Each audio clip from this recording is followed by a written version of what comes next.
दोस्तों, पीएम मोदी ने अजीत डोभाल को एक ऐसे सीक्रेट मिशन पर लगा दिया है जो भारत को आगे जाकर चीन के खिलाफ काफी मजबूत कर देगा।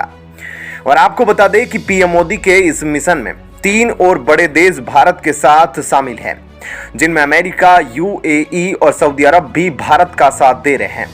अब आपको इस खबर के बारे में थोड़ा और डिटेल में बताते हैं कि चीन के खिलाफ यह सभी देश मिलकर कौन से नए मिशन की तैयारी में लगे हैं और क्या कुछ हुआ है। दोस्तों, सऊदी अरब के क्राउन प्रिंस मोहम्मद बिन सलमान, भारत के एनएसए अजीत डोभाल, अमेरिका के एनएसए जेक सुलिवन और यूएई के एनएसए शेख तहनून बिन जायद अल नहयान, यह वह लोग हैं जिन्होंने चीन और पाकिस्तान की नींदें उड़ा दी है। यह वह प्रतिनिधि है जो दुनिया के 4 सबसे बेहद शक्तिशाली देशों से आते हैं।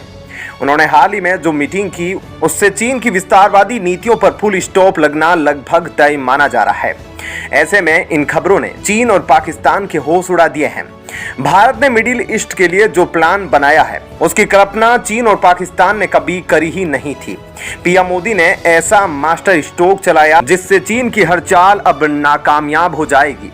हाल ही में भारत के सुरक्षा सलाहकार अजीत डोभाल सऊदी अरब के दौरे पर थे और उनके इस दौरे से कई देशों में खलबली मची हुई थी, क्योंकि इस दौरे में 2 बार की मीटिंग अमेरिका के सुपर पावर सलाहकार जेक सुलिवन और मिडिल ईस्ट के 2 प्रमुख देशों के प्रतिनिधियों से हो रही थी।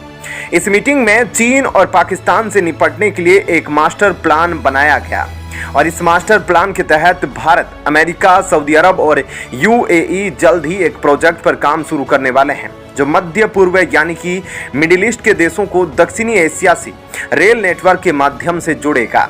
दरअसल अमेरिका यह चाहता है कि भारत इस रेल लाइन को बिछाने में बड़ी भूमिका निभाए। अमेरिका और भारत दोनों ही यह चाहते हैं कि जल्द से जल्द यह प्रोजेक्ट पूरा हो जाए और इसकी बड़ी वजह है मेगा रेल नेटवर्क बिछाने में भारत की क्षमता, क्योंकि कनेक्टिविटी बढ़ाने से चीन से निपटने में मदद मिलेगी और इससे चीन के बेल्ट एंड रोड इनिशिएटिव को सीधी चुनौती मिलेगी। और यही वजह है कि इस प्रोजेक्ट के लिए बाकी देश भारत की ओर देख रहे हैं। इस मेगा प्रोजेक्ट के तहत मिडिल ईस्ट को दक्षिणी एशियाई देशों से 3 तरह से जोड़ा जाएगा। पहला तरीका है रेल कनेक्टिविटी, दूसरा है समुद्र के रास्ते कनेक्टिविटी और तीसरा है रोड कनेक्टिविटी। मिडिल ईस्ट वो इलाका है जिसमें 12 देश शामिल हैं और यह प्रोजेक्ट इन्हें दक्षिणी एशिया से जोड़ेगा। हालांकि इस प्रोजेक्ट में पाकिस्तान शामिल होगा या नहीं, यह भी कहा नहीं जा सकता और इसकी वजह है पाकिस्तान की चीन के साथ नजदीकियां और पाकिस्तान पहले से ही सीपेक प्रोजेक्ट में चीन के साथ जुड़ा हुआ है और चीन वह देश है जो अपने विस्तारवादी नीतियों को पूरा करने के लिए कुछ भी कर सकता है। इसी वजह से चीन अपने बेल्ट एंड रोड इनिशिएटिव के तहत दुनिया भर में अपनी कनेक्टिविटी बढ़ाना चाहता है, खास तौर पर मिडिल ईस्ट के इलाकों में। ऐसे में इन इलाकों में चीन के बढ़ते प्रभाव को रोकने के लिए अमेरिका कई कोशिशें कर रहा है, इसलिए इंफ्रास्ट्रक्चर प्रोजेक्ट अमेरिका के लिए बहुत अहम है। अक्टूबर 2021 में भारत, इजराइल, यूएई और अमेरिका का एक और ग्रुप बना जिसे I2U2 या पश्चिमी एशियाई क्वाड कहा जाता है। ऐसे में अमेरिका की रणनीति साफ है कि वह चाहता है कि उसका पश्चिमी एशियाई इलाके में जरूर दखल रहे और मिडिल ईस्ट देशों में भी मजबूत पकड़ रहे और इसी वजह से अमेरिका इंफ्रास्ट्रक्चर प्रोजेक्ट को लेकर भारत की तरफ से उम्मीद से देख रहा है, क्योंकि भारत का रेल नेटवर्क दुनिया के बड़े रेल नेटवर्क से एक है। ऐसे में अब यह पूरा प्रोजेक्ट रेडी है और इसकी निगरानी खुद पीएम मोदी कर रहे हैं। तो दोस्तों, ऐसे में इस खबर के बारे में आपकी क्या राय है, हमें कमेंट करके जरूर बताइएगा। और अब आपको बताते हैं ऐसी ही एक और बड़ी खबर।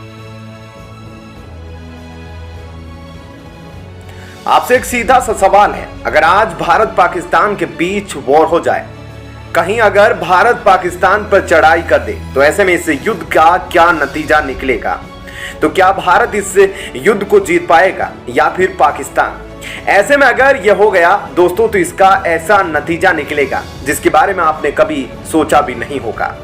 आपको शायद लग रहा होगा कि भारत जीत जाएगा, लेकिन क्या आपको मालूम है कि अगर भारत और पाकिस्तान के बीच में जंग शुरू हो गई तो एक हफ्ते में ही 2 करोड़ 10 लाख लोग मारे जा सकते हैं।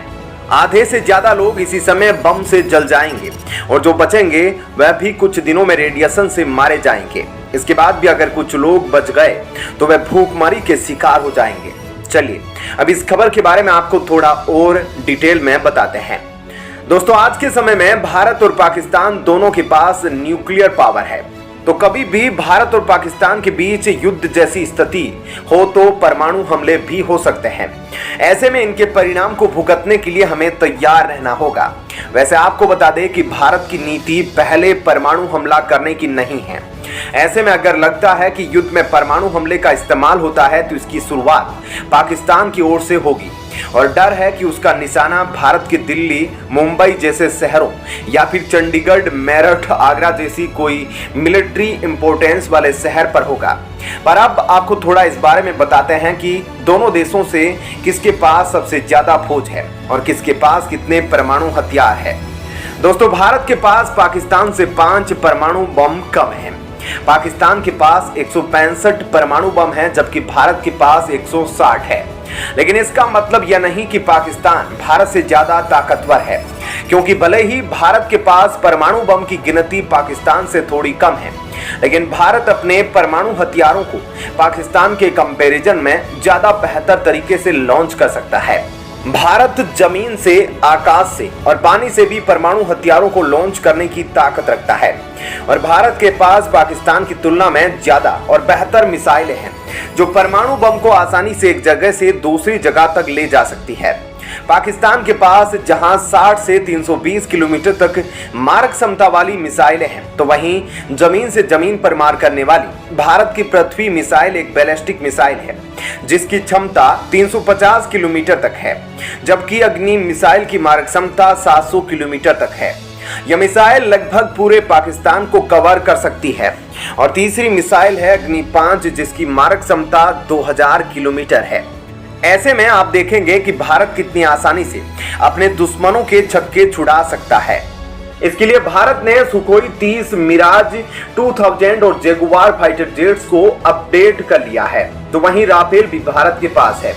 और अगर बात करें परमाणु बम की, तो अगर दोनों देश अपने आधे परमाणु बम का भी इस्तेमाल कर ले तो दोनों देशों में करोड़ों लोग मारे जाएंगे। इसका असर आधी दुनिया को भी झेलना पड़ेगा। या परमाणु बम के हमले से लगभग सब कुछ जलकर राख हो जाएगा। 50 से 90% तक लोग आएंगे। वैज्ञानिकों की माने तो इन बमों के रेडिएशन का असर इतना होगा कि यह इंसान को सिर्फ तड़पाएंगे नहीं, बल्कि उसके नतीजों से लोग तिल तिल कर मरेंगे। यहाँ तक कि पूरी धरती पर मौसम का सिलसिला ही बदल जाएगा। ऐसे में मुमकिन है कि इस युद्ध के बाद पृथ्वी के कुछ हिस्सों में हालात ऐसे हो जाए जो काफी युग पहले हुआ करते थे।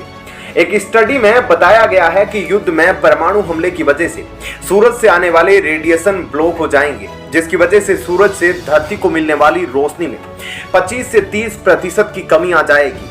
अगर सूरज की रोशनी कम हुई तो इसका सीधा असर पृथ्वी के टेम्परेचर पर होगा। तो ऐसे में दोस्तों, आपको इन सभी बातों से अंदाजा लग गया होगा कि दोनों देशों के बीच युद्ध होने से काफी भयंकर परिणाम हो सकते हैं। तो दोस्तों, ऐसे में इस खबर के बारे में आपकी क्या राय है, हमें कमेंट करके जरूर बताएं।